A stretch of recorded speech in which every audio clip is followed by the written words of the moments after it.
Security and Travel Agreement, or the Commercialization of Somali Citizenship. The latest agreement signed between the governments of Somalia and Uganda, officially described as a Security and Travel Cooperation Pact, has raised widespread questions among Somalis. Many citizens see it not as a partnership that protects national interests, but as another scheme that commercializes Somali passports and citizenship rights. Agreements in name, profit in practice. Although these bilateral deals are publicly presented as initiatives to facilitate regional mobility and cooperation, in reality they have become tools for restricting Somali citizens' movement and exploiting visa and travel services for profit. A recent viral video showed a Kenyan domestic worker who had been brought to Somalia, praising the country and the agency that employed her. She entered Somalia with a $64 visa, while her employment and safety were fully guaranteed by her own government, ensuring her both legal and diplomatic protection.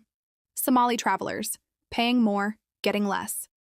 By contrast, an ordinary Somali citizen traveling to Kenya now pays $200 for a visa that officially costs $34 according to Kenya's government. The inflated price came after Somali officials handed visa processing to private agents who turned the $34 government fee into a $200 business, pocketing the difference. The new Uganda deal appears to follow the same path. A standard Ugandan visa costs $50, but sources reveal it is now being sold for $250–300 through private intermediaries linked to Somalia's immigration department and political figures, despite Uganda's government having no such policy. While neighboring countries are opening borders to strengthen regional trade and movement, the Somali government seems to be tightening restrictions on its own citizens, turning the Somali passport into a source of revenue for politically connected elites rather than a symbol of national dignity. Foreign domestic workers and lost opportunities. The influx of Kenyan domestic workers into Somalia highlights the demand for household labor in the country. Yet, due to high living costs and insecurity, Somali women are unable to compete for these jobs. Kenya, on the other hand, has turned this situation into an economic opportunity by formally regulating overseas domestic labor. Kenyan workers deployed abroad are registered, taxed, and protected, bringing income back into their country's economy.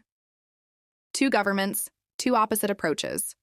Kenya institutionalized and monetized its labor exports, turning migration into a stable source of national revenue. Somalia failed to create protection or structure for domestic or migrant labor, leaving its citizens vulnerable and unprotected.